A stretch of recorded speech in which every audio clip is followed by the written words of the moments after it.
everyone, and welcome to the Australian Herpetoculture podcast. I'm Jason. And my name's Luke. How you going, buddy? Man, good. Today's an exciting day, isn't it? Yes. It is. Finally got the green light from the boss. Yep. Say, we're going. Oh, hey. We're doing it. Yep. Lock it in, Eddie. Lock it in. My wife would be trying to find tickets for us now if I wasn't using the laptop, I reckon. I locked it in, I think, when we first spoke about it. My boss is like, you tell him, and then you got to remind him like 2 weeks before because he'll forget. So he's usually pretty good with stuff like that. But I haven't been too busy lately too, so, time off's pretty easy to come by. Yeah, well, that's good. Yeah, no, I'm excited. We'll have to try to figure out how many nights we want to do because obviously there's a bit of a window for us there to skip across. And I think Luke was kind of saying like 5 nights was kind of a good amount of time. Yeah. That'll be good. Yeah, no, I'm so keen. It'll be hot, but I'm keen. Mate, it's all part of the experience at the end of the day. That's what half our animals feel like at home. And exactly.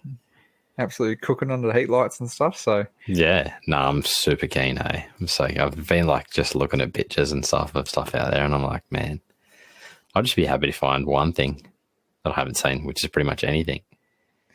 To be honest, I'd be kind of kicking myself if we only found one thing, just because it's like, yeah, that's kind of true. You don't want to like come back with absolutely nothing. But if we could find 10 cool animals. Of different species, I'd be wrapped. Oh, yeah, definitely. I'm sure we will. Yeah, well, especially with Luke, now that he's got a bit of experience up there and stuff, he knows a few spots and bits and pieces. So, yeah, we should be pretty safe, I reckon. Yep, for sure. Yeah. Hello, guys, joining in on the chat there. Welcome to another live stream. Yeah. It's becoming a bit regular for us doing these live streams, hey? I'm liking them. It's good that we've got it sorted now to get it on the podcast as well, so... Yeah, still a bit of a workaround, but a little bit, yeah, but it works. That's it, mate. We just got to figure it out day by day. Yeah, but I'm excited, man. I've been like staring at a lot of my animals here, going, I'm just going to be back in that proper red rock and red sand and that hot and humid environment. Like, yeah, I'm stinging, absolutely stinging. Yeah, same. I mean, yeah, I'm just looking forward to sweating it out, sleeping in the swag, seeing what we can find, taking some pictures. Yeah, I'm hoping to roll out my swag on Monday, I think, just to try to check it over, and I think I need to waterproof it or something as well. Yeah, a new one. Yeah. But I forget how you do it. My brother was saying that you like waxed his or something like that. And then you can get like wax and stuff. Some people just soak them with water and let them sit and the seams kind of seal up and that kind of thing. I think I just sat mine on the water, like in the rain. Then it dried out and it was good. And I've never had an issue with it. I've had mine for, far out. I'm going to say like well over 10 years. That's pretty good going. Yeah. Well, no doubt we'll get rain before we go. So I might just pull it up here and then next time it starts raining, I'll just chuck it outside in the courtyard. Yeah. Which one did you end up getting? I don't even remember what it is. Hey, like my parents got it for me, one Chrissy or something. And I've just had it sitting there for the last couple of years, just waiting for the time. Yep. But yeah. Absolutely stoked to be finally using it. Yeah. Thanks everyone joining in the chat here. Kai, definitely keen for a trip, especially after seeing a lot of your photos of your recent trip. That's made me even more eager. Everyone's getting away, Herfing, and Ollie sent me a couple of pictures before. He went to a little cruise up the water again. So I'm like, oh man, like I just need to get out again. I've kind of been missing it. I need to go and take some more pictures. Yeah.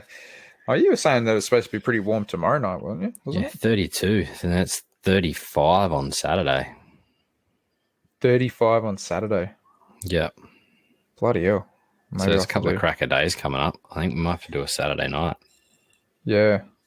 I'm I'm working on Sunday this weekend as well, but if it's going to be that hot, I'll come up. Because I can at least sleep in a little bit on a Sunday morning because it's not going to be any traffic. And, well, actually, we say that it's the last weekend before Chrissy. But I also started, I think I start at 10 or 9:30 or that's something. Not too bad. Not you get a too little bit bad. of sleeping. Bit of a sleep in. Yeah. Give you a hot tip. Really go to bed in your work clothes and wake up and just go straight to work. I watched my brother do that once, and he's a butcher. Oh, that was pretty rough. Yeah, that is bit more rough, I think. I worked in a butcher shop for like 5 years, I think, when I was like 14 up until I was, left school. And it was, I don't know how he did that because your clothes still stink, even when you wash them. Oh, to be honest, he just like fell asleep on top of his bed because he just come from like a 14-hour day during Christmas or something like that. Yeah. Like he wear big aprons and gloves and all the rest of it. So, yeah, I was just more his own juices. But man, I don't miss working in a butcher shop, that's for sure. That's for sure. No. Oh, how's things doing up there, mate? You got a few extra froggies up there now, don't you? Yeah. Oh, I do. It's good. Everything's all sorted now. Bloody. I've been listening for them going to lay cracking. They were going before, yeah. They going just before. It's kind of quieting down a bit now. Your old ones, mate. Yeah, my old ones. Yeah, the filler. Pretty much got all your old ones. Yeah, because you got some from Cam as well. My old Perons. You got my red eyes. Yeah. Yeah, threw you down that rabbit hole, didn't I? It's hard. Hard. But I can't wait to get Ma too because the missus wants to get some what are they called? Green and gold bell frogs. Green and gold bell frogs. So I'm going to hold out a few years, get that, and then track some of that. I know who's got some, but I like that. I've seen them in the flesh, man. That gold on those things is absolutely stunning. It's exactly like you say. It's like those texture pens. It's like those, like the paint pens, the gold. Yeah. Like it's like someone's just drawn on them in a gold pen. Like pictures don't do them justice. Not at all. Yeah. Not at all. Yeah. But I love them, eh? But I'm thinking maybe over the next few weeks I might rearrange this room quite a fair bit. Give it a bit of a shape up. Give a bit of a shape up. Get the rack sorted. Put all the frog tanks on the rack and move a few things around. I've got a few enclosures pretty well finished now, so I'll get some pictures up of them pretty soon and all that kind of thing. So, that'll be cool. Definitely have to throw some up there. Yeah. Love Cam's comment here. The frog effect is inbound, no longer the gecko effect. Have to change it. You may have to, mate. I've only got one type of gecko now, so yeah, that's it. Well, you might get another species down the line. Who knows? Yeah, maybe. Who knows? I'm pretty happy with what I've got. Pretty much some green tree pythons and some other things, and then that'll be it. I think. Just try and get out a bit more and herp a bit. Yeah, a couple of things there that might venture in here too. So, but how the greens going? Good, man. Everyone's had their third feed -1. One's decided that he just wasn't keen last night, so I didn't push the fact. So yeah, he kind of like kept taking it and kept jumping off it, and I'm just watching one of the Felicipota waving its tail around at me. That's pretty cool. He like kept taking it and just kept dropping it and wasn't keen. So I was like, oh, you know what? I'll just leave you. You've got 2 meals in you, so I'll give you a week. That's cool. Yeah, that's fair enough. Yeah, I mean they're only 2 weeks old. They're fresh, man. Yeah, they're fresh. But they're powering on. Like considering, have they grown a bit or? Yeah. Like they've just 2 bulked feeds, out. That, like 3 feeds. Sorry. Some of them have 4, mate. Yeah. So they're doing well. I think 5 are already spoken for out of the 7 that I'm releasing. No, that's good. They're pretty locked away, and then there's a couple here with your name on it just in case. And then worst case, I'll go to the next in line. Yeah. So we'll see how we go there. How everything lines up. Stunning. Absolutely stunning. Yeah, well, you got to come around and see them, and Cam got lucky you got to see them as well quickly the other weekend when we kind of caught up briefly before I had to race off. But that was it's crazy the different patterning in them. That's the thing that blows me away. Like you got some that are like almost patternless, but just a few little triangles here and there, and then some of them are just absolutely speckled with those little kind of like reddish brownish zigzags and stuff all over them. Yeah, and then some are like got that real smudge, like a smudge look on it. That red. So I think when I'm going to keep them back, I'm going to select a little bit of a variety. Yeah. Just so I can watch if there's a difference in their adult pattern. Yeah. Because like I don't know if Dad's going to throw a bit more of a hodgepodge pattern and Mum's going to be like a bit more of a clean pattern, and I want to see if one way or the other means it's going to turn, that trait or something like that. I want to see if I can kind of learn from it. So yeah, I'll keep 3 of one type and 2 of another, I reckon. But yeah. Was that just an excuse to keep more? Yeah. Yeah, well, I need a car pretty badly. My oil light was flashing at me today in my car after seeing Marcus. So, yeah. Oh, yeah. I was stuck in traffic for like an hour and a half coming home and the oil light's going off. I'm like, well, that's not good. Oil low? Yeah, oil's low. Yeah. So I have to go past the servo and top the old 21-year-old beast up tomorrow. Yeah. The old Commodore, eh? Bombador. Yeah. So it's had its day. I got so lost. Like my GPS just took me all around Sydney after work. Hey, like I was thinking, like, from Brookvale, I should just go straight up, Warringah Road, Forest Way, onto Monavale Road, right out to Homebush. I met him out in Homebush, and no, my phone for whatever reason took me up over Roseville Bridge, back down towards the Harbour Bridge, went over the Harbour Bridge, Anzac Bridge, and then back around like Balmain or whatever that way, and then and I was just so out of it. And on the way home here, it just took me Monavale Road home pretty much. And done. Was it a traffic thing maybe? Don't know. I managed to sit on the Anzac Bridge for 20 minutes. So that was fun. Yeah, that can be a nightmare sometimes, that bridge. Yeah. Especially going through Balmain. Yeah. It was a weird terrible. Way. Yeah. Yeah. I can't bother the scenic tour. Yeah. I saw all of Sydney today and it probably cost me about $30 in tolls. I usually use it to kind of guess my trip and then I'll like, oh yeah, sweet. And then I'll just, because I've worked in Sydney so much, so I know most of the way and I just kind of fluke my own way there almost. I usually don't leave past the Spit Bridge, mate. Yeah, well, that's right, yeah. Not many people do from down that way, so yeah. We're locked in over that side, mate. Yeah. It's a different world. It's funny, though, because it's only like if there was a bridge from there to the coast, it'd be a 10-minute drive. Yeah.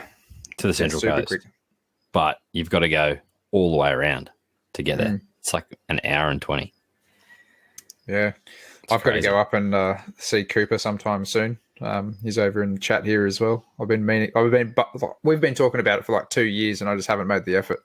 Yeah. So hopefully sometime this summer I'll pop over Coop before we go away on this trip and come and say good day, because I want to see all his stuff in person too, because he's got those awesome pits up the back of his place with all his blotches and stuff. Posted a good video the other day of that, actually. Yeah, I saw that, and the background one too that he did. Oh yeah, for the Stimson's python, that was epic. Yeah, that was really good. You have to come over and check out the chameleon geckos, mate. Yeah, I'll make a day of it. Yeah. Come up. Hurry try up, to mate. line it up. Yep. Yeah, I deserve that. I've been saying it for that long. But yeah, I always find that something gets in the way, unfortunately. Yeah. But yeah, I'm going to make time this year, 100%. But yeah, man, this year, you've only got a couple of weeks left, mate. Oh, yeah. Well, I'll get it done by the end of January if I can. If Cooper's around, I'll try to make sure I'm done by the end of Jan. Because as soon as February hits, it's all game over for us, because we've got the Reptile Expo in February. Yep. And then, we're out of here about the 28th. So, yeah, that'll be crazy. I'm going away the first week of February, like the 2nd and 3rd or whatever it is. Yep. Got the expo the week after. Then I think the other expo is the week after that. You got one on the 6th, which is the Sydney Expo, and then you got one on the 13th, which is Penrith Expo. So I think I'm away for the 6th, and but then the weekend after that's my son's birthday. And then obviously we go away. Yeah. Week after that. So it's like a full month for me. Yeah. It's going to be full on. I've got in contact. I've sent him multiple emails. I've paid for the table for the expo and haven't heard anything back. So yeah, done all the forms and all the rest of it. Well, I'm kind of going, hey guys, can you just confirm that it's all good? But just waiting for something to come back. So I might even have to shoot Colin a message or something to his crew. But yeah, we'll get onto it. Still early days. Yeah, I'm looking forward to that, eh? It'll be a bit different. I mean, you've never vended an expo, because we're essentially selling a few of my animals off, because I've got to go through this bit of a downsize. especially with some of the larger critters that I got here. So, yeah, that'll be a bit of a different sort of event where you've actually got to sell critters.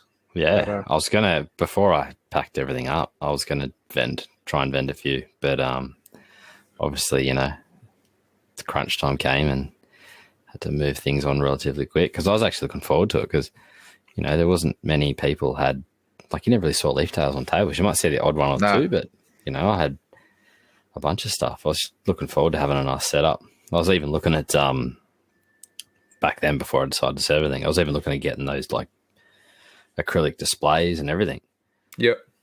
But, yeah, things changed. I've always considered getting those, but the amount of times that I just don't do it that regularly. Yeah. You know, and I've been very lucky, touch wood, that when I go to an expo, I've generally got the weird stuff on the table. So, yeah, like, I've been quite lucky where I've actually, like, sold up by, like, 11 or 12 a.m. Yeah. And then I can kind of call it early and just hang out with other people at the expo and, you know, walk around and stuff like that. So that's pretty good, yeah. Yeah, I've been pretty lucky like that. And hopefully that happens again this year. We'll see. If I come home with stuff, I come home with stuff. It's all good. But you always do. Not new stuff. I'm talking about the stuff I'm going with. Yeah. Yeah. No, I'm gonna. I think I'm gonna try and John Cairn's gonna be there again. I think so. I'll try and line up a few more books. Not a bad thing. Not a bad thing. So just jumping back into the comments, Coop saying that he's going to take us for a herp while we're up there, which will be good. And Darren Boswell's just jumped on and said, "G'day guys, a bit of reptile therapy, huh?" Yeah, so I decided to name this one a bit of reptile therapy, because I kind of feel like it is when you and I jump on here and just talk reptiles, Jason. It's like it is. We just mumble and for the week. My missus hates hearing about it, so you know, she's like, "You want to just talk about reptiles?" I'm like, "Oh, well, you know, it's what I'm into." Mine's not too bad. She was in here before checking out the new little lizards, and they're all running around in the enclosure down the corner there, cruising about. Oh, speaking of, didn't mention what you got? I didn't. No, I didn't. No. I'm just watching one now. They're so cute. Yeah, so Marcus and I had kind of lined up to do a trade ages and ages ago. Marcus Healy is an awesome skink breeder who does some weird and wonderful skinks, man. Like, he's got some crazy things there. So finally got my hands on. Cost me an arm and a leg, because I had to part ways with some of my precious gill and I, but that's okay. I figured I had 13, so I could spare a couple.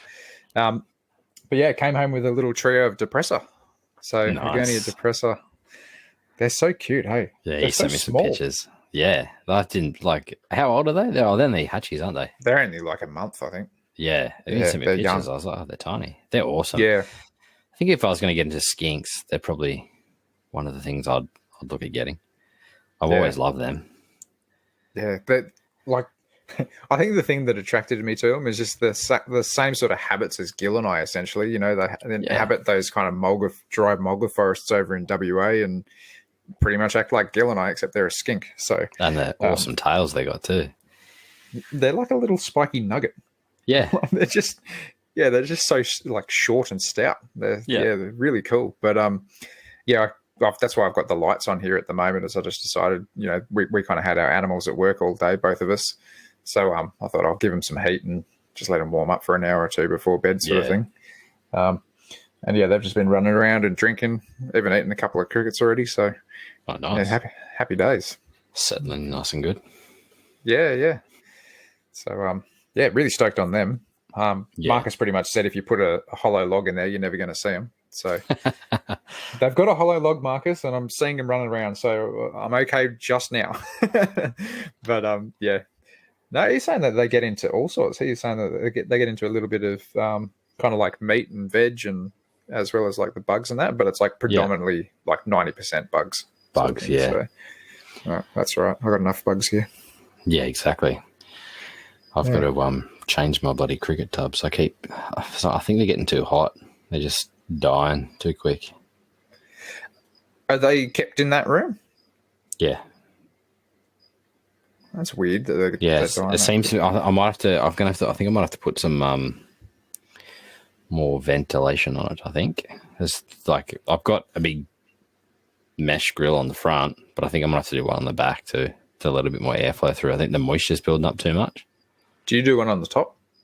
Yeah, I've got holes all through the top. Yeah. So I might have to put one on the top just for airflow.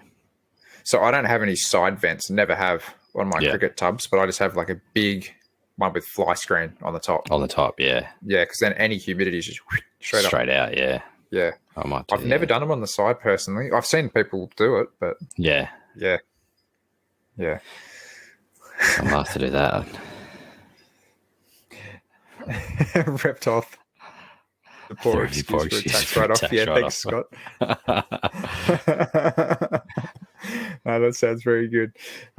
Yeah, Cam's giving me a bit of stick here too, saying don't put a log in, otherwise it's like your prickly forest skinks all over again. No, well, so far I can see them, Cam. So we're already one up on the prickly forest skinks. It's and they're a bit bigger, so they're smaller than the ones that I got off you, but adults will be bigger than the pricklies. Yeah, definitely.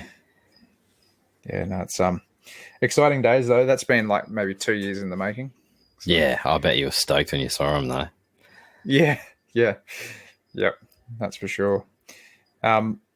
So I hear you got some eggs. I did, yes. I've got some Boyd's eggs. That's exciting. Yeah, I was pretty surprised. So obviously I thought one was gravid for a while, and then she laid 3 eggs, and then the other female, I'm like, oh, she's looking. I didn't know if she was fat, if she was just thick, or if she was gravid as well. But she's a bit flighty, the other one. So you open the door and you put your hand in there, and even if you got the tongue, she's like puffs up and everything. But so I just didn't bother or anything like that. Didn't look her over, and then she laid 2 eggs. So it's pretty stoked. So I got 5 eggs cooking. That's awesome. Yeah, and they all look pretty good. Yeah, they all look pretty good. I'll give them another. I mean, I'm not too fussed if they don't hatch. I might give them a candle in another week or so. But if they don't hatch, they don't hatch. So I'm not overly fussed. And you just put them into some sphagnum moss and so I just used I can't remember the name of the shop from the incubation containers. Yep, Ironbark Pets. So I bought like 20 of them years ago. So I just take their little tray out and just put sphagnum moss in it and just lay the eggs in the sphagnum moss. Yeah, I probably should have done that. I just found an old takeaway container because I've got like heaps of those ironbark ones up in a spare tank up in the top there. I've got probably about 15 of them or so. But yeah, I got lucky and finally got a couple of fertile Boyd's eggs the other day. So I've only got 2 little fertile ones there, but I'm stoked with that. Still, just something to tinker with this year. So, well, I always used to use those Chinese containers, the takeaway containers, the round ones. I used to use them all the time, but then I bought when I had the Stroffs, bought a bunch of these because I was just going to do over the water.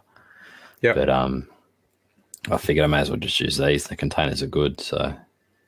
How funny does a Stroff egg look in those containers though? Because I've got 5 Aberrans eggs in one of those containers, and they're like this little tiny egg in this egg tray like this big. Yeah.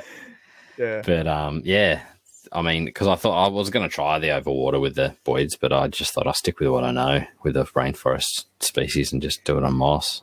It's worked for me every other time, so. Oh, it's worked for me. If it ain't broke, don't fix it. Yeah, exactly. And Kirk does it with the moss, so I'm just like, okay, I'm just going to follow in that. Yeah, exactly. Kai, the expos on the Sydney Expos on the 6th of February. Sorry, just confirm that again.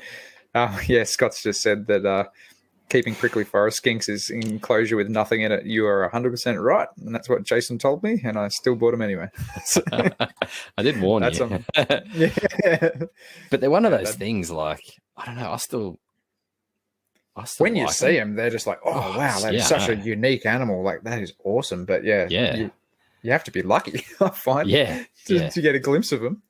Yeah, they're one of those things. They're still awesome lizards. Like, they're one thing that I'd still think of. Yeah, getting again. Yeah, well, you might get lucky. I wouldn't mind another empty enclosure because I'm like the way I've got my room all worked out in my head. I'll have a space down the bottom that'll be 45 high by 120 long. That'd be a nice big enclosure. Nice big enclosure down the floor. What I hear from everyone too is if you've got quite like a little community in there as well, they're more likely to be out. Like you're more likely to see them. So a lot of people keep kind of like 6 or 7 of them together. Like a little colony. Yeah. Colony is the word I was looking for. So that might be, you know, a little bit more encouraging to get more of them out. So they're a bit more visual for you as well. Yeah, actually it'd be 90 wide, 2 exoterras.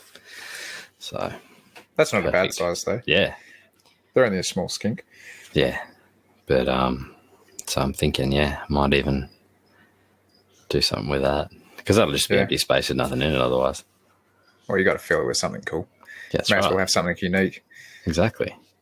So tell you what, you know how the other day we were talking about all the animals that I'm going to get rid of. We didn't really say it online, but like leaf tail is one of those things that I was like, I'm going to purge my leaf tails. It was just like really, does my head in now that I'm thinking about it. But I think what I'm actually going to do, and I might even buy it after this, is I might buy a couple of outdoor mesh terrariums for just outside this room. Yep. And I might do the Moritz and the white berber out there. Perfect. Yeah. I'm thinking because I'm like, gets a tiny little bit of morning sun. But not much. Not much. I'll insulate the back and the sides of it with core flute. Yep. Just to try to stop any wind, because the wind always kind of races down there. So at least if I defend them from that, that'll be good. Yep. And I'll do like a little cover or something on top of them just so that they don't get any direct rain on them either. But could even run a little tube out from your Mist King as well. I was thinking that. I was thinking, how am I going to get that through the wall without Strata noticing? But we'll figure something out, no doubt. Oh, definitely. Yeah. That's a good spot, actually. Yeah, because it just gets out, because the way your unit faces, it's perfect. Yeah. And you won't get that blaring Arvo sun. No, it's just morning sun. Yeah. Because they come in, those mesh ones come in like a 90 high by 45 or something, don't they? Yeah, so the one that I'm looking at is 45, 45, 80. And then, that's it, 80, yep. They're just a bit big, but if I got the ones that I can get through Exoterra there, you can get those in 60, 45, 90. So they're quite a decent size as well, but they might just cost me a little bit more. Yeah. I'll have to price up. If I can get the bigger one, like the Exoterra one, for like the same price as these other ones I'm looking at, then I might just get the Exoterra ones and give them some decent space. I reckon. But I think I might hold on to a few of them.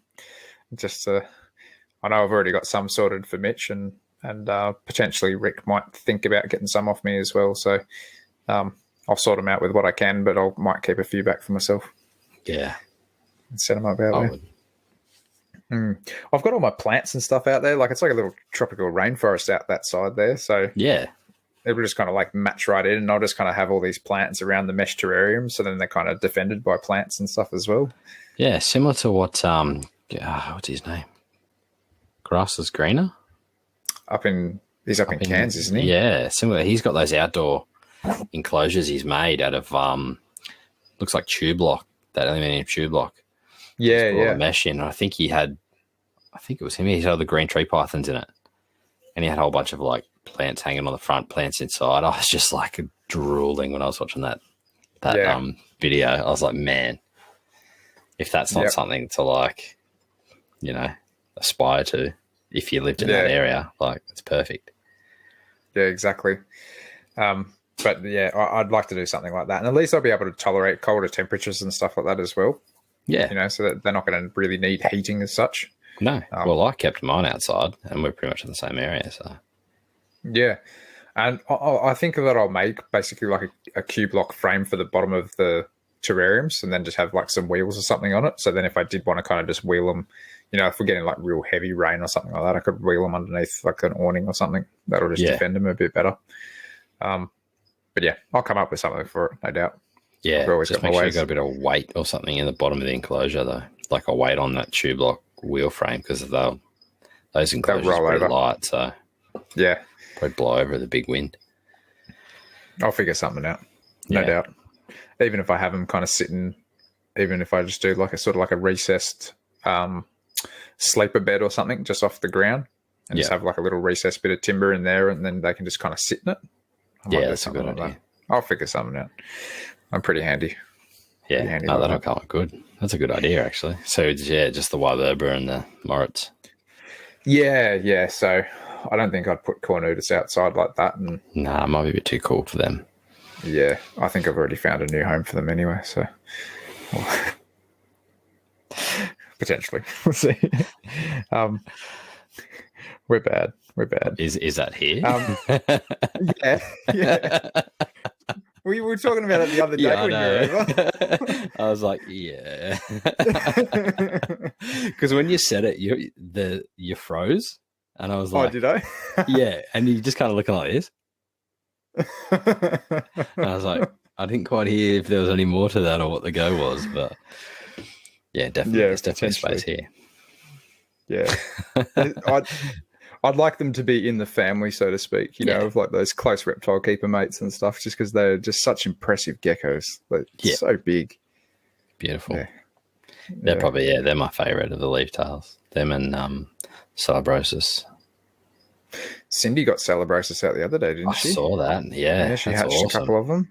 Yeah. That was really cool.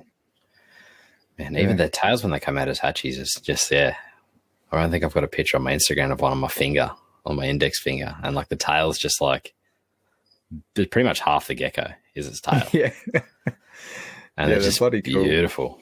Absolutely beautiful. The brown, and they got like a little red stripe that runs up the back. But I think color wise, it's either the Cornutus or the Swaney, I reckon, that do it color wise. Oh, they're the white Berber though. Moritz. Okay. Yeah, the white Berber is cool because you get a lot of that kind of like white freckling and stuff through the tail and like the white banding almost. And the white Berber also have like really ornate tails, hey? Like they've got like almost like big chunks and stuff. Almost like someone's taken a nick out of the side and stuff like that. Like they got really big, like what is they got? It's got a word, but I can't remember what it's called. But their tails are probably the most, like I said, ornate, and then the Celebrosis are just massive. But the Moritz, they're nice and light. They're almost like limey green sort of thing, the Moritz, when you see them all coloured up at night. And I had a few Swaney that were like the similar colour, but then they had a bit more of that pattern down the back. But I also had a Cornutus that, like, when he lightened up, I think I've got a picture on my Instagram, he'd go like red. That's mad. So like a brick red with like white, and a real white pattern as well. But he never did the job. He never, I think when I got him, he was a bit old.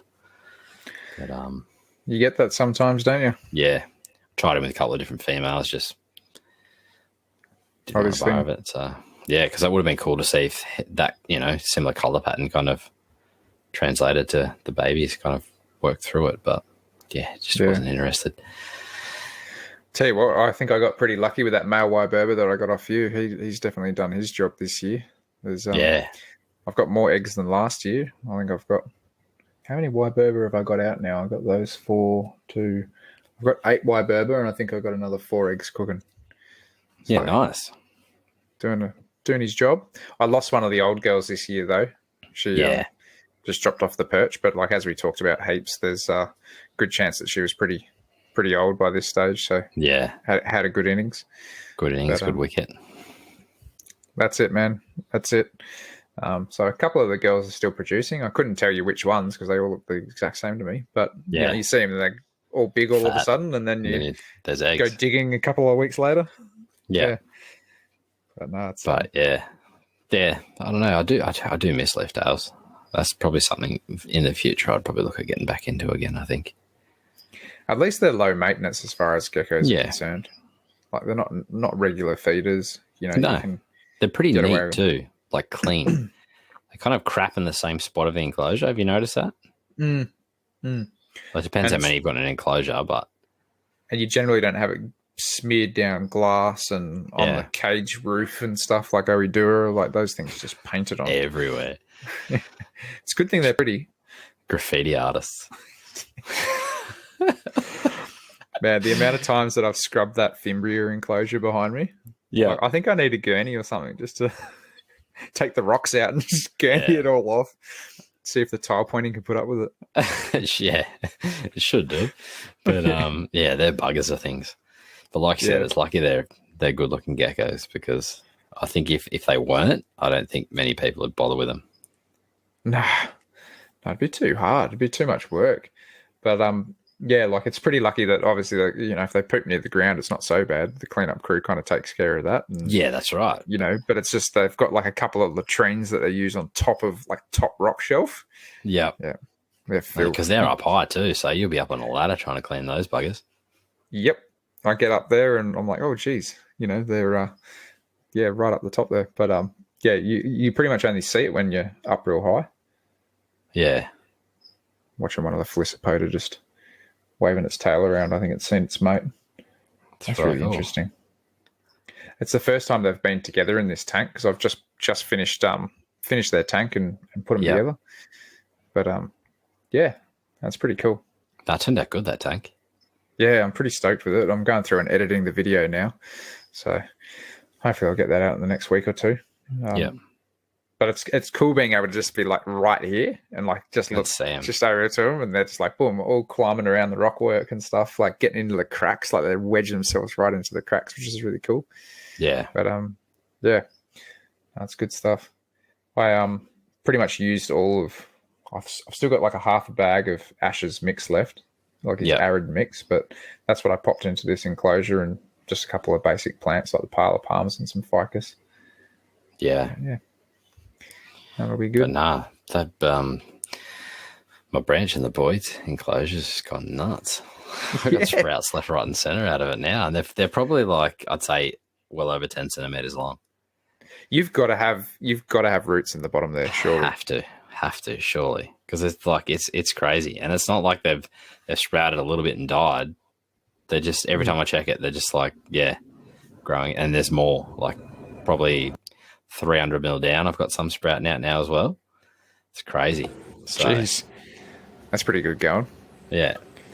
So must be a pretty good setup for the plants that are in there. So pretty stoked with how it turned out. Well, all the plants look really nice and lush in there, don't they? Yeah. Yeah, I've trimmed back the ficus a few times. It's starting to drop a couple of leaves, but they're all the lower ones that I think aren't getting as much light, so it's kind of grown up quite a bit. But so I might trim it back just a little bit, because it's gone nuts. I've trimmed it back twice now, and it's just growing like crazy. That's mental. Yeah, the good thing is, you just trim it. I just let the leaves fall on the ground. Yeah, or it just goes back into the leaf litter, mate. That's exactly what I do. So I do that with every plant in any enclosure. I used to prune them all and take them out so it looked all nice and that. And I'm like, well, nature doesn't do that. I'll just snip them off so the plant's not wasting energy. Just leave that leaf or that branch or whatever just straight in there. Yeah, I'll tell you what, the amount of cleanup, like springtails that are ramping through that enclosure is insane. Like you just move a bit of soil. Yeah, it's crazy. Absolutely crazy. But I pretty much harvest the springtails just by the Boyd's water bowl. Yeah. Like if I need to take them out, I just pour them into a little container and leave them for a week, whatever, just to run off all the Boyd's water and then pop them into a different tank. Yeah, they just go away that way. I don't think I've even bothered, with my colonies and stuff up the top there anymore. I just pretty much just use the Boyd's enclosure as a breeding ground. Well, I've got like the soil in that's about 200 mil deep, so there's ample amount of soil in there. But that'd be pretty similar to me, I reckon. Yeah. Oh, that's cool. But, have you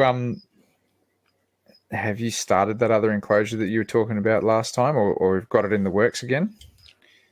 The big one, the big one that we've been cryptic about. I've been, so I've messaged someone regarding it. Yeah, and I'm going to catch up over the Christmas break, and probably nut it out and go from there. Yeah, awesome. So awesome. Yeah, we were meant to catch up a couple of weeks ago, but yeah, I just got held up. Life. Yep, life got in the way, as it always does. Yeah, it tends to do that. Sometimes that's spanners in the work. That's going to come up a treat, I reckon, for what I've got in my head. Awesome. Just have to put the skills together to do the background, which I lack time to do and skill to do. Oh, man, you're going to need a lot of foam too, because it's going to be a decent-sized box.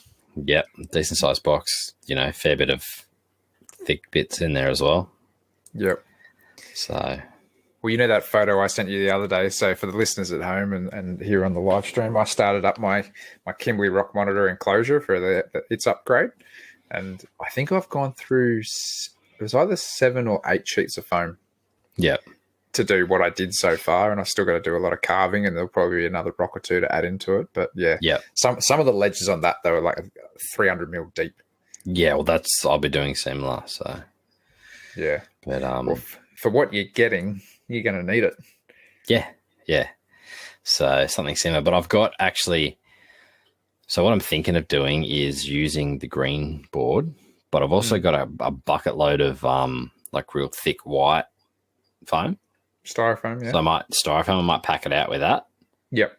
And then like cover it with the green, so I can carve the green, so it gives it a bit of, because I like the denseness of the North board, or it's not North board, which is the Bastion board, whatever. Bastion board, yeah. I like the denseness of that foam, so I might use that white polystyrene to pack it out more, and then build around it with the green stuff. Because I've been doing under my house with insulation, just the ones that go in between your joists. So I've just been using that. So I've got like pretty much a full bag there. Oh, sweet. So it's been sitting there for a while. So I'll just use that to fill in bits that I don't plan on doing too much with. But I've been thinking about that with all the foam boxes that we get at work at the fish shop. I'm like, man, I should just be cutting these up and using these for a lot of foam. But I'm like, it's just so easy to use the green stuff. Yeah. Like, it's so easy to glue. It's so much denser. Yeah. It's easy to cut, Yeah. I always try to keep a lot of the bigger offcuts as well when I'm cutting it all up. Because I'm like, well, I'll probably use that in a future build. So, unless it's like little and scrappy. But yeah, be pretty good. Yeah. Oh, Darren's thrown us a good little point down here. Have you guys seen the new Wi-Fi 3-channel thermostat and humidistat coming out from Microclimate? I haven't. Have you seen that, Chase? I haven't even heard about it. That could be interesting. I might actually have to have a look into that, because that could come in pretty handy. I'm surprised the reps at URS haven't, or iPets rather, haven't contacted me about that, because usually they'd tell me about stuff like that. But that'll be interesting to see what that's all about. Yeah. 3-channel Wi-Fi thermostat and humidistat coming out from Microclimate. Well, I do like Microclimate products. They've always done pretty good with their thermostats. Yeah. I used to have the old Herpstats from the States. Oh, okay. I used to use those years ago. They were awesome. Expensive, but they were awesome. And then I got onto those iStats. Yep. They were awesome too, but mine all ended up just kicking the bucket. So I was pretty dev about that, because they were good as well. But I've got a bucket load of Haberstats. The white ones? Yeah, which one? Are they the ones you got to put the screwdriver in, or they got the dial on it? No, they got a dial. The Microclimates were the one that you had to put the screwdriver in. Yeah. But yeah, I mean, I've got a couple of Microclimates here, but I've got an absolute stack of the Haberstat ones, and they've been bulletproof for almost the last 10 years. I don't think I've had one die on me. And that's everything from their pulsing and on and off, and their dimming and stuff like that. Mm. Yeah. But Darren's just sent me a picture. So you don't have it on the I don't know how to do it. Hey, I was actually just because you can screen share on this thing too. Can you? Yeah, I'll see if I can. I'll just quickly give it a Google. I've just sent it to you on Facebook. Okay, send it on Instagram if you can. I don't have on Facebook Instagram. On the computer, and then I'll see if I can open it up on a screen share. So people listening can see how technical we can get on this, eh? We'll give it a go at the very least. Yeah. The gecko effect. Where are you? There you are. Message. So the thing is I'm not very clued on with Instagram. I still don't end up writing back to people on Instagram, unfortunately, because I don't know what I'm doing. So I much prefer Instagram. I'm actually thinking of getting off Facebook. But yeah, I prefer Instagram too. I'm just an absolute noob on it. But they look interesting. Yeah, I'll see if I can find it on the internet. Evo Connect.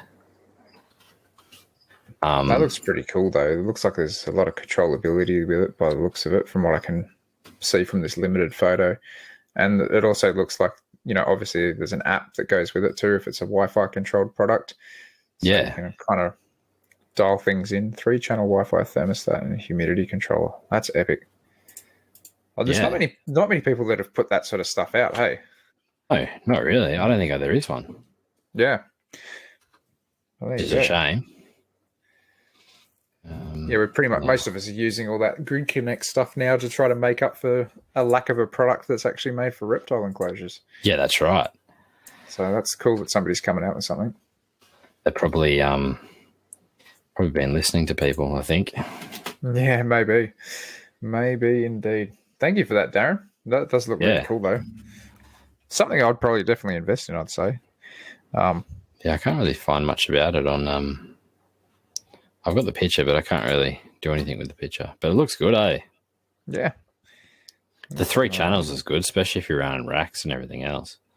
Or like banks of enclosures. Mm.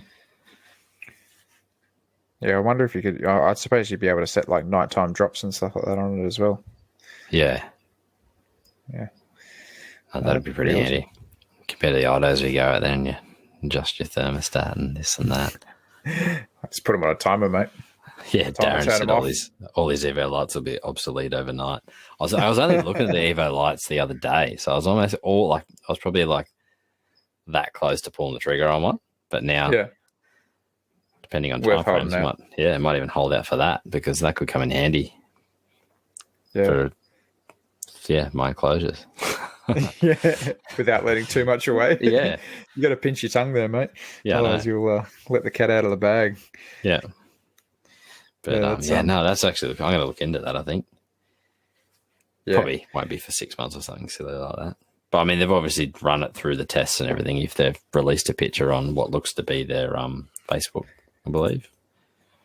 Yeah, I mean, if it's gotten that far down the line, then it's pretty much gearing up to come out. Pretty soon by the sounds of it. Yeah. I do like even the Evo lights are a nice thermostat. I think I'm using one on a Darwin at work, I think. Yep. On that big Darwin enclosure. Yeah. God, they're super slick. Oh, here we go. I just found there. Let's see if I can share a screen.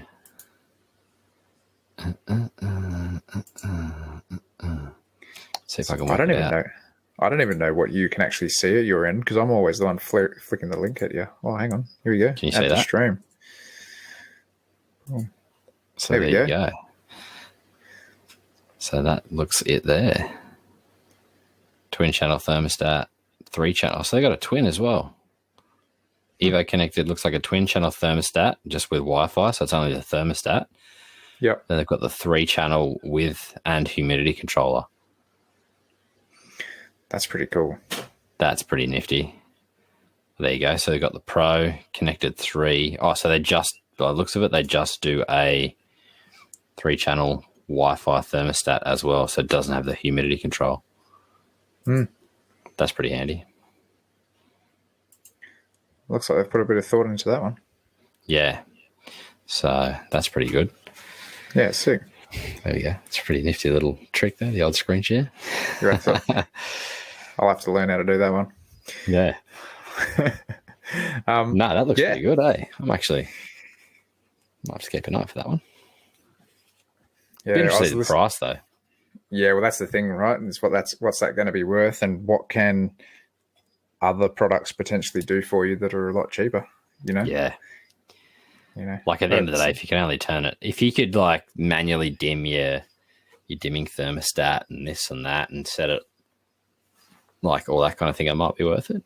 Yeah. But if all you can do is just look at it and not really do too much with it, it's probably kind of like you may as well just have a thermostat, hook it up to a Grid Connect switch that you can turn it on and off if you want. Yeah. Yeah, that's exactly it. I can't stop looking at these Felicopoda next to me now. They're like just crawling around everywhere over these rocks. Hey, it's so cool. Have they changed colour yet? Or are they still the really colours? Well, they've still got all the banding. Okay, so they're still... they're still pretty juvenile, but they're a decent-sized gecko, aren't they? Yeah. Wait till they're fully grown. They're about... I reckon they're 120 mil now. Yes, they're not probably, not too much more to go. Yeah, maybe just a colour change to come through. Yeah, man, when they change that colour, they're stunning, I reckon. I love that colour. Oh, Yeah, like all the gold speckling and stuff over like the dark purple background sort of things. Yeah. Yeah, stunning geckos. Never know, mate. WA might open its borders, and Luke might be bored of the NT, so he might sneak across and see if we can find one. If we're lucky. Yeah, that'd be I don't awesome. I don't know if we'd be in the right region in WA for him though. Yeah, I'm not too sure. That'd be pretty cool. Yeah, I tell you what, Scott had a good yarn about the Grid Connect stuff again on that Animals at Home podcast, and it's absolutely just making me like froth at the idea of changing this room around, and I can't wait for it to happen because I'm going to do all like the proper day cycles and stuff to match the weather outside. Yep. You know, once I kind of get rid of a bit of electricity and I can play around with the LEDs and stuff a little bit more here, I'm 100% doing that. Hey. Well, that's what I want to when I move this room around. That's what I want to do because I bought a few more of the power boards. So I'm going to have like ones just for, you know, the plant lights, one for UV. Because I've got the one that just does, like, you set the timer and it does all 4 outlets. So I'll just use that for like my UV lights. Yep. Come on, you know, cycles and that kind of thing. Yeah. But, yeah, I'll do the same. But I might have to steer your idea for that rain system thing you made, I think. Yeah, well, I mean, you got my tank with it now, didn't you? So got the tubes in there inside it. So it's already there for you. I was looking at like, I just need to plumb it up and stick it into the other ones and we're good to go.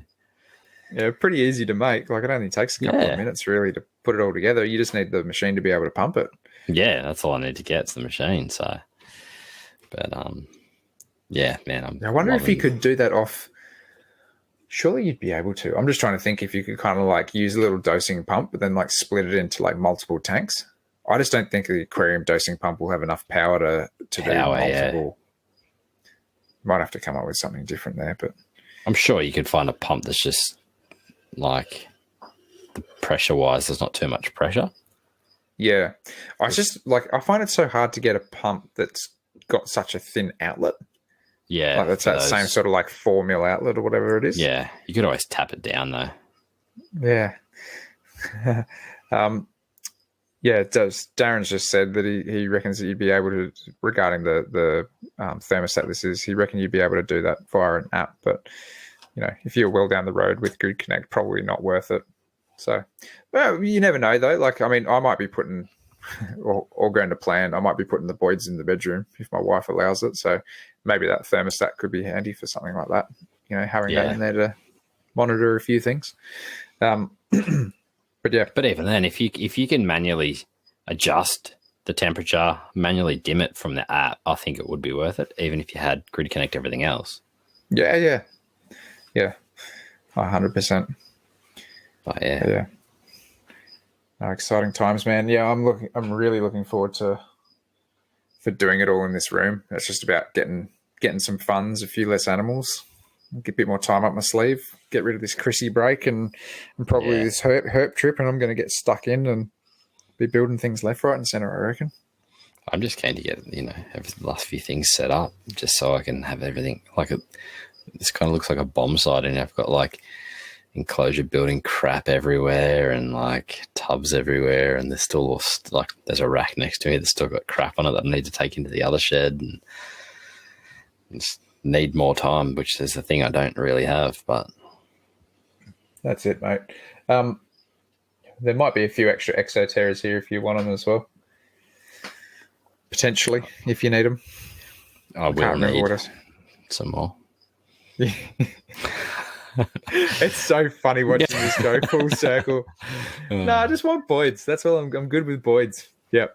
Next minute, he's got 3 or 4 species of frogs behind him, some chameleon geckos, some other animals already on the way. I think we've already sorted you out with another species of frog potentially as well. Yeah, that's a lock, that one, for sure. Yeah. I'm keen. Yeah. So, well, they were the ones I wanted, so... Oh, and I've got that tub coming on the weekend too, my temporary turtle pond. Oh, yeah, of course. So you're getting the IBC? Yep. There's one for sale up the road. What did they have in it? Just water. Just water? Yeah, to water their veggie gardens. Oh, awesome. Yeah, sometimes you get them and they've had like feed and oil and stuff like that in them. Yeah. Yeah. Oh, that's good. No, they just had it to store water to water their veggie garden. So, Oh, good score. Cut the top off. $50. Yeah, sweet. That's good. But keep it once you're done, because Mitch uses those as lizard pits. Oh, really?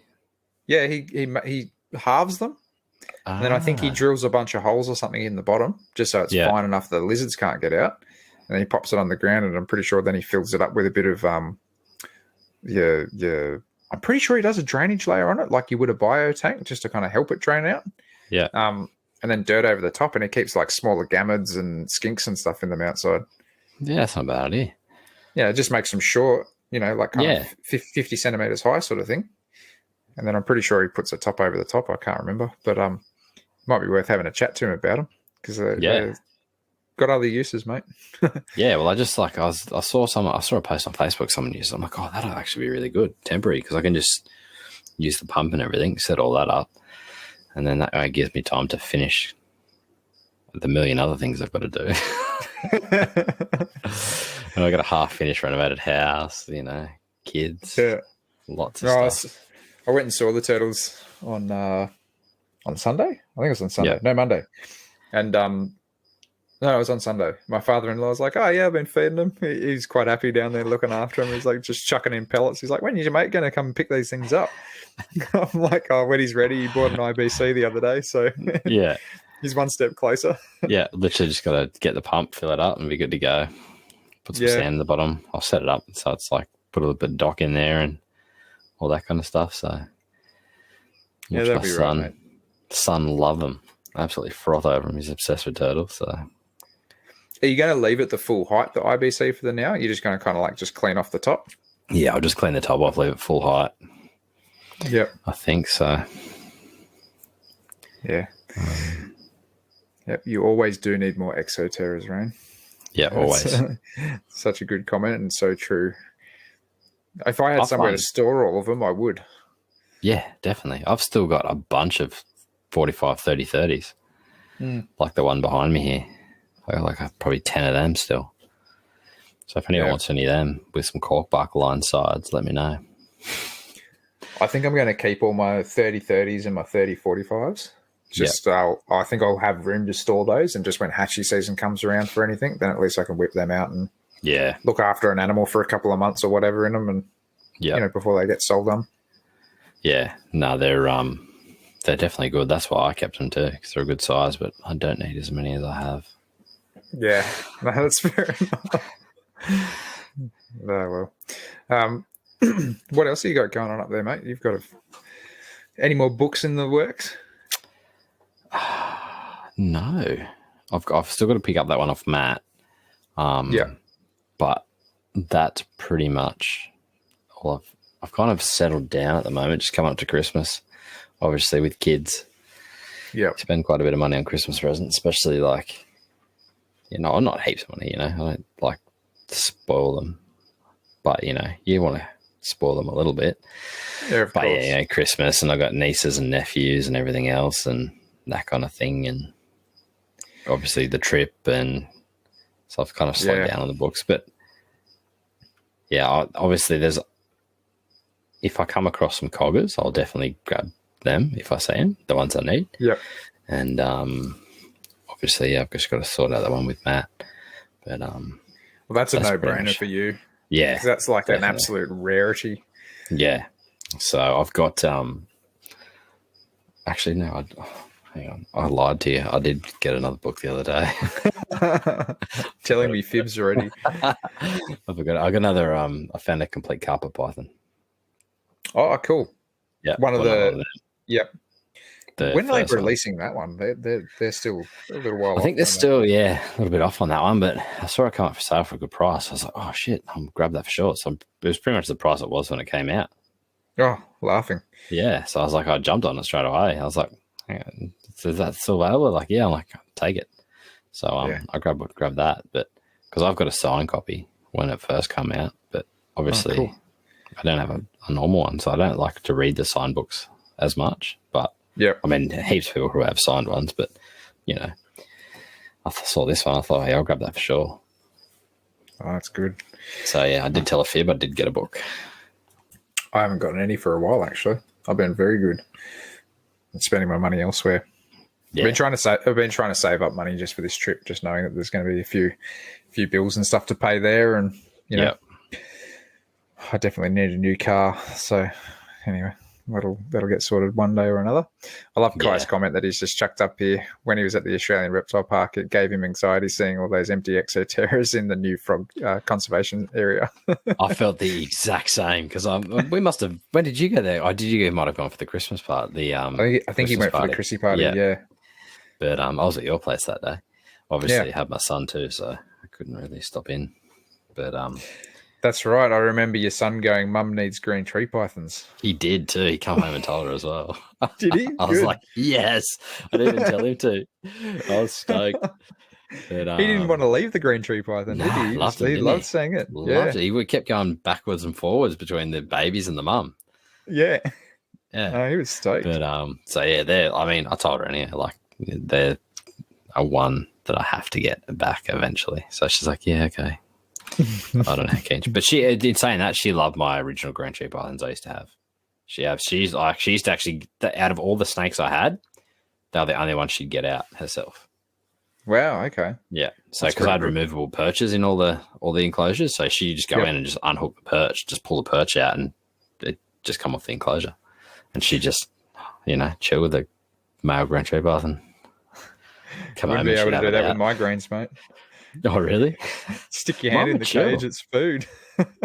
Mine were only food mode at night time. Yeah. Okay. Or mine are pretty psycho at night, but yeah, they're pretty triggered. Especially the female at the moment. She's all about the food.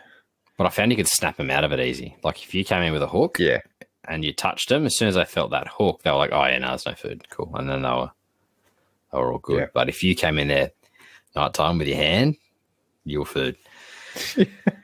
So. Yeah, my girl's been pumping rats lately. Hey, oh, that's absolutely good. Pumping them. But she's healing up too. Yeah. I don't know if you want to do the screen share thing again, but I'll flick you off. Oh, you've got a photo of that? I'll send you a photo on Messenger. I'll send you a photo. I don't have Facebook. I can't remember my password for Facebook, so I can't log in. No, that's all good. She's healing up so nicely. She managed to shed the other day, which I was stoked about. So that she cleaned up a lot of her face, which was pretty lucky. We'll see if that comes through for you. Oh, it's done it like a temporary one. See, this is why I can't do Instagram, mate. Don't know what I'm doing. She had like a really clean shed, and it's just completely come off quite nicely. There still looks like there's like a couple of damaged scales underneath there, though. Yeah. So, or she like lost a couple of scales almost. But other than that, like she's looking so much better. She's starting to put on weight again now, which is making me have a little bit of a sigh of relief. Going, okay, it's cool. I've still got you here. But I've just been feeding her rats like absolutely sopping wet. Hey, like I give her one that's already wet, and then I put another one in the bowl. I put another one in the bowl like of water, just so then when she goes and grabs it, she gets like a bit of a drink as well. Yeah, I always used to do something similar with mine every time I fed my greens. Like I'd always feed them sopping wet, just so they got that extra bit of water. That right eye was like completely caked over with loose shed, essentially. Yep. So it looks a million times better. Yeah, I mean, did you see? Yeah, you saw her just after the eggs, essentially. So you would have seen her when she was looking pretty rough. Yeah. But no, she's quite happy these days. So. But you can see that those scales will come back too. I think they will. But it's funny. She kind of started out with like a dark spot where those scales are missing on both sides. On both, and then she just developed that water blister on that side where the scale's just dark. Yeah, but you couldn't see her eye at all, could you? Nah, it was just like had a eye cap on there, but it was like just sitting off the eye sort of thing. Like it was a bit weird.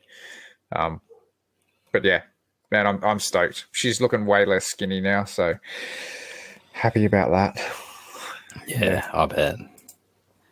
Yep, the little greens are being pretty solid at the moment, so I just find that I got to spray them down heaps, hey? Yeah. But they're just on paper towel, aren't they? Yeah. It'd be different if it was particulate substrate or something, but... Yeah, you don't really. I don't want to deal with that. It's just easy to clean this. There. Could just put a bit of sphagnum moss in the corner. I was thinking that, even if I just put it down on the dry end, on the heat, so to speak. Just so that it retains a little bit more moisture. But I just come in every 2 or 3 days and moisten up the hot end. Makes me check on them. Yeah. Yeah, it's not too hard. I mean, other than that, they're pretty low maintenance. So yeah, no real complaints there. Looking to move into a bigger mansion when you sell off the little greens. I'm not going to be that rich, mate. I'm just hoping for a slightly newer car than a 21-year-old Commodore. But that'll that's my priority with a bit of savings behind me anyway. No, I'm going to be here for probably the next 5 years or so, I'd say. Yep. Trying not to take over the second bedroom. Oh yeah, the market's going crazy. Hey. Yeah. Ridiculous. Yeah, my brother-in-law bought his place for $525,000 5 years ago, and his neighbour just sold his place for 1.3. It's not a bad profit margin there. But the problem is you can't move anywhere because then you're buying in the same market. You're buying in the same market unless you move like to the country or some little place somewhere. We thought of doing the same thing, but I think I've spoke about it numerous times. But yeah, it's just.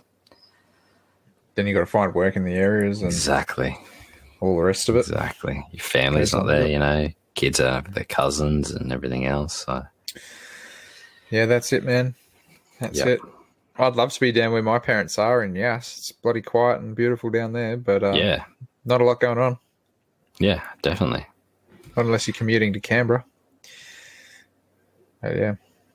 Country Vic, everywhere's kind of doubled. Settle move to Darwin or WA. We thought about moving to WA, but the amount that I've been asking my wife to move to Darwin, that is a question that comes up a lot, but I don't think she's going to handle that heat all year round. No. Me, on the other hand, I reckon I could handle it at least for a couple of years. So you're lucky too, because you love Gillens, so you could keep them up there, whereas half the stuff I like I couldn't keep there. Oh man, I could have Gillens, Felicipoda, Ruffies, Kimberley Rocks, Tristus, Aberrans, like pretty much all the stuff that I've got here. Hopping mice, I could probably do hopping mice outside to some degree. Yeah. Yeah, you do the whole lot. They're going mental tonight. I fed them a bunch of rockets, snow peas, and carrots, and they've just been like bounding off the walls. Hey, getting more babies or? I think they do have some babies at the moment, just because I can hear like little squeaking and they disappear. So when they got babies, you just don't see them. Yeah, okay. It's like they just kind of hunker down and look after the young until they just come out for food. So yeah, I kind of have to wait until like late at night to then come in here to get a bit of a head count and just see, because they only seem to come out when it's actually dark. And I left the lights on for tonight and the little lizards down there that are new. So I tried feeding them a strawberry. Who was it that just telling me to feed them a strawberry? Somebody was telling me to feed them a strawberry and watch them like hit Mach 4, like with the amount of sugar rush that they get. And they just turn their noses up to it. So I'm trying to find like a little bit of a sweet treat, like maybe a blueberry or something like that. Maybe a bit of watermelon or something. Yeah, see what they can get into. But it was funny. Yesterday was the first day I gave them water in, I think, 3 weeks. Wow. So just because they get like fruit and veg that are got the moisture in it, so they're getting their moisture from that. But they can smell water so well. Hey, like I just put like in a bowl, I just put like, like a half a centimeter in the bottom of kind of like a little dish. Yeah. Just all of them coming out, lapping it up. Like, they can just smell fresh water. It's crazy. Yeah, I suppose that'd be the thing, being out where they're from, slightest bit of rain or moisture or water, they'd be out lapping it up, trying to get as much as they can till the next bit of moisture that comes around. One thing that I'm planning to do for this room is I'm going to have everything on the Mist King. Yeah. But I'm going to have the Mist King come on like once every 7 days, because basically the stuff that's going to be in this room is going to be arid. Yes. Yep. So just to kind of simulate like a little rain shower once every 7 days or so, just to kind of spice things up. And I'm actually going to put it on the mice as well, I reckon. Yeah, then you can hook it up to the Grid Connect. Yeah, and then that way I'll just control it through that. Because that's what I've got mine running on now. I've been meaning to do it for a while, but I'm kind of like, it's all in place now. I'll wait until I do the big move and Yeah. Then I'll swap it over. But yeah, no, I'm actually really enjoying them at the moment. Like maybe not so much. Actually, one's just run away with a snow pea, so they are out. Yeah, they're kind of crazy. Hey, like they you put food in there or whatever, and you can just watch them for like an hour, and just time disappears. Like I find it so kind of just relaxing watching them, and they all come over and greet you at the door and pat them on the head and stuff, which is little personalities and stuff. Yeah. Yeah, and you can kind of tell who's who because they've all got kind of like little fight marks all over them. So like one's got like a little nick out of its ear, another one's got like, a little tuft of fur missing here or something like that. So yeah, little brawlers. And they don't smell. Nah, not unless the sand gets real dirty. So I think I changed their sand over maybe a couple of weeks back now, but they were in that same sand for probably like 2 months. And then I just gutted it, put fresh sand in, and away they go. Away they go again. So, yeah. But no, it smells pretty fresh in this room. But that's one of the joys of the bioactives. So that's it. I don't know. It's funny, though. I don't really see, like, fecal matter from them. Yeah. I don't know where it goes, or they just bury it, or they latrine it, or something like that. But yeah, they're awesome stuff. They definitely look pretty cool, that's for sure. Yeah. So Range just asked me, "Hey Luke, have you had any luck breeding roughies? Mine just don't seem like they want to go." My roughies are still young, mate. They're probably only two or 3 years old now, so they're only young, and I've kind of slow grown them. So I haven't actually tried breeding them as such, but I might resex them soon. And when I'm planning to do this other bigger enclosure, I'm going to set it up so then they kind of have the option to probably have an area to lay and all the rest of it. And then if they go, they go. Yeah, but yeah, no, if you're getting a new pair, I'm not sure whereabouts you are, Rain, but who got a clutch? Somebody got a clutch. Josh Inslee got a clutch, I think, of his roughies. So I think he's going to be cooking those bad boys up. Someone also did maternal incubation, I saw as well. Have they already got babies out? Or is it? Oh, okay. The head's pipped, but maybe it was on a group, so that may have been from overseas. I'm not sure, but yeah, okay. I'm pretty sure it was only recently. So, I think in the right setup, I'd definitely try that again as well. Like I'd do it with roughies as well, I reckon. Yeah, why not? Just for a bit of fun. Yeah, there's a mad squabble going on in the mouse house down there. Fight over snow peas. Yeah, probably. Who knows what it is? But yeah, have you got anything else that you want to hit on at all, mate? No, not too much, man. I'm keen for a herp though. Bloody keen. Well, yeah, if it's warm on Saturday night, then maybe we try to go out and see if we can go and find some frogs or whatever. I reckon that spot would be pretty good. It'd be hopefully get an adder. Yeah, that'd be cool. Adder. I haven't seen one of those for a while. Thought we found one last time, but it looked, I couldn't see. Oh, fuck it. It was just the way it was curled up. I'm like, oh, yeah, that's awesome. And you're like, no, it's dead. I'm like, oh, I don't think it is. And then you flick the leaf off its head. And I was like, oh, you bugger. Yeah. Yeah. Oh, so JP's jumped on. He's just said, did you listen to Frank on NPR? Yes, I definitely did. So Frank Colacino, I think his name is, if I'm not. I might be pronouncing that incorrectly, but I absolutely love Frank's YouTube channel, man. He does some awesome herping in WA, and even does kind of like little snippets about how to keep certain species that he found in the wild and stuff while he was over there. He's definitely a no bullshit kind of character, which is awesome as well. I kind of appreciate that. You know, there's no beating around the bush with Frank. But yeah, I loved that episode, hey? Yeah, it was a good one. Yeah, I really enjoyed that. As soon as that came up, I was like, oh, yes, there's tomorrow's drive sorted. I only listened to that yesterday, that one. Yeah. So I've had a few other podcasts to catch up on, and then I was like, oh, yeah, I forgot about it because, like, I didn't refresh my podcast app. So it's like as soon as I did, all these episodes just popped up, and that because it was the way I think it came out on Saturday. I think it might have got pushed to the end. So I was like, I didn't even see it. And then I saw you comment on the post or something. Oh, it might have even been in the message. And I was like, oh, crap, I forgot about that. So I listened to it yesterday. Yeah. It was awesome. It was good to hear about, like, the crazy fact that, he's been going to like Oman for so long trying to find certain species, and, he keeps getting drawn back to these places. And I can kind of get down with that as well, for the fact that, like I keep wanting to go back to certain places to kind of like redeem myself to find animals, like, this Northern Territory trip's just that for just the top end part, but I still want to go back to the Alice Springs and around there to try to redeem some species I didn't get there. And yeah, it makes sense as to why he's gone back so many times to try to find those species and tick them off the list. Definitely. Yeah, there's a few things like that. I want to see a majority of the leaf tails. So, like, if I make a trip and don't see them, I'll be making return trips to see them and photograph them. So, yeah, no, well, I reckon at least we could get the Morits pretty easily. We could just do a weekender or something like that. And go because they're not too far up. You could also probably get some Wyberba summer as well to photograph. Because they're, I think, not too far out the other way. So they're within like a good drive for a herp as well. There's a couple of other things there. But we might have to tee that up at some stage just to try to get away for a weekend night or something like that. Yeah, even if it's just one night. You could do it in a night, drive out, go for a herp, then come back as well. But you reckon in one night you could do that? It was still coming back that night? Yeah, definitely. Oh, there you go. Definitely. I reckon you could easy.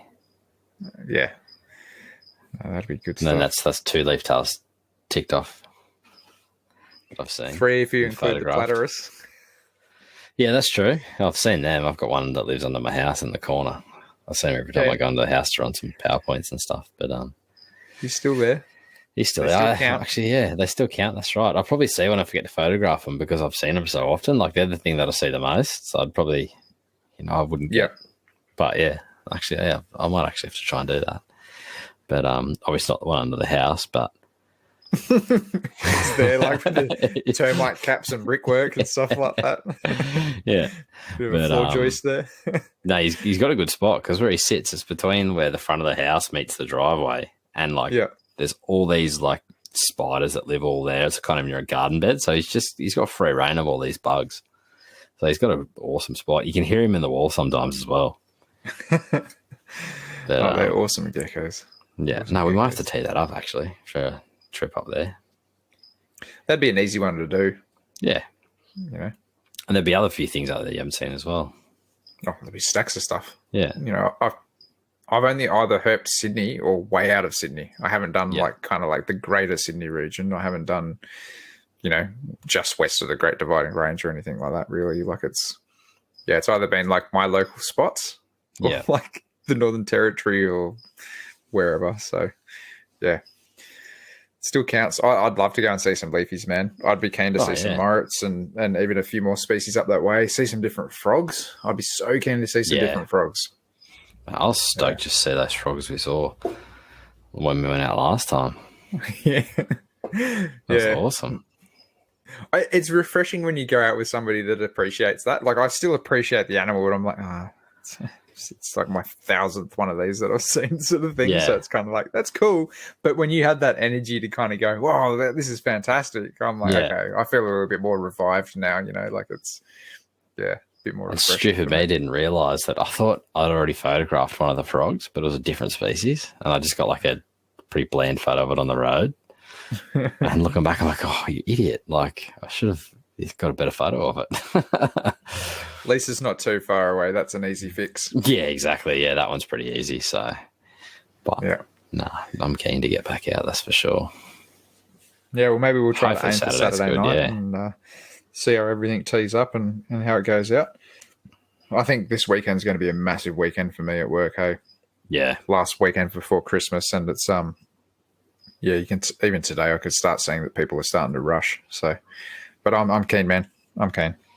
Yeah, we'll see if we can tee it up. For sure. I've got. I actually bought a bunch of camera batteries the other day too. Yeah, for our trip for my camera.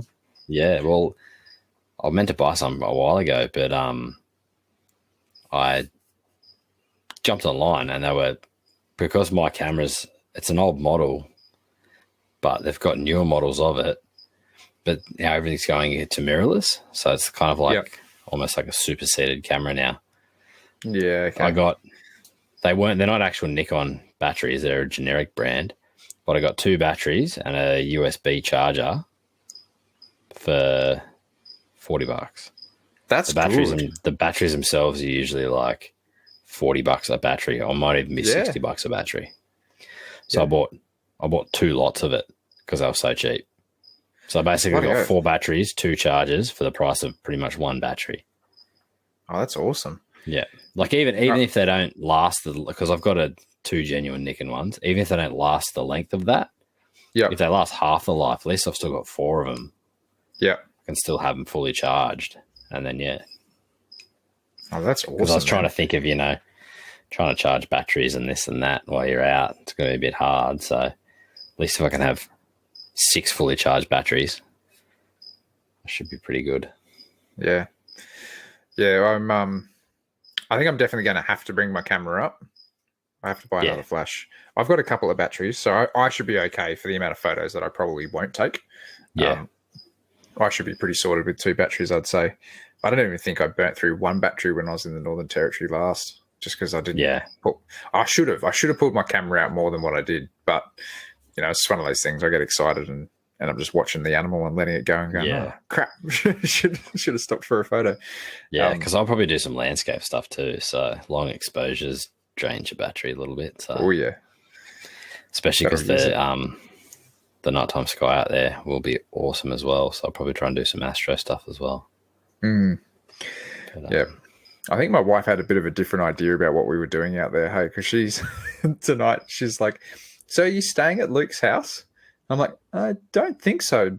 I think we're going camping the whole time. I've been talking about taking the swag and stuff. She's like, oh, you're going to have to be careful. There's snakes everywhere up there. And I'm like, oh, I'll be careful. That's the idea. That's why I'm going. Well, we're going there. Just keep your zipper buff in. You're all right. Yeah, that's it. Take a torch with you and you pee in the middle of the night. Mm-hmm. Well, to be fair, we'll probably just be awake in the middle early of the night. morning. Yeah. I'm looking forward to it, man. Absolutely can't wait. But hopefully next weekend or next week for the show, we should hopefully have Scotty on. So Scott's going to come on and probably tear us a new one. But that'll be good. And we'll see if we can organise another couple of guests or something like that to jump on, and we might do a bit of a pre-Christmas show and do another live stream, something similar to like this. Yeah. But we'll see what we can rustle up anyway. We're kind of just flying by the seat of our pants most of the time. So it's been a bit busy for us the last few few weeks. But I've started to put the feelers back out there, and I know that I've got to contact another person or two, and we should get into some more interviews again early in the new year, I'd say. But I really enjoyed that episode with Darren last week. That was awesome. Yeah, same. Yeah, that was definitely awesome. Have to get him back on because we had a whole bunch of questions that we didn't even get to run through. Yeah, it was good. It was really good. Yeah, they're the best guests, though. Like people probably get sick of listening to our voices all the time. So I don't know what the heck my webcam's doing. It's not focusing on you. Nah, but they're the best ones. So I reckon. Yeah. 100%. Yeah, I was actually listening to Darren's one back today just to see if I could get any other kind of like juicy little tidbits, because quite often I just like forget things on the fly this. So if I've got a guest on, then I like listening back to them, and especially one as experienced as Darren. Yeah, worth listening to. Yeah, I think I'm going to listen to that one again tomorrow because I've run out of podcasts to listen to, so that'll be tomorrow's podcast, I think. So, yep. From a nice long drive into work. Back to Seatown. Back to Seatown, mate. If you get a chance, you should catch up with Marcus while you're down that way. I know it's a bit hard to, but... Yeah, it's more of the time thing. I'm down there at 6:30 and then I'm leaving at 3:30, so... I think that's when he usually gets off work. Yeah, it's just the 2-hour drive home that's the killer. Yeah, get stuck in traffic. Yeah. Yeah, but, I experienced a lot of that today. Was not pleasant. Yeah, I don't know why it took you that way. Who knows? I was just more worried if my car was going to stop somewhere in the middle of the Anzac Bridge. But, I made it home. I'll find some more oil tomorrow. But all right, guys. Well, we might wrap this up here. So we'd like to say a massive thank you to Eric and Owen and the rest of the MPR crew for having us. And if you'd like to contact them, it's best to find them at moreliapythonradio.net and email them at info@moreliapythonradio.net. As far as contacting us in our social media platforms, you can email us at australianherpetoculture@gmail.com. You can also find us on Facebook and Instagram as well. Make sure to check us out on our Teespring store for podcast merch. The link is on the Facebook page. To see more of what Jason is doing, make sure to follow him on Facebook and Instagram at The Gecko Effect. For myself, you can find me on YouTube, Facebook, Instagram, Patreon, and Teespring under Beach of Scaly Beasts. We'd hope to have you back here next week for another episode of the Australian Herpetoculture Podcast. Good night, guys. Good night.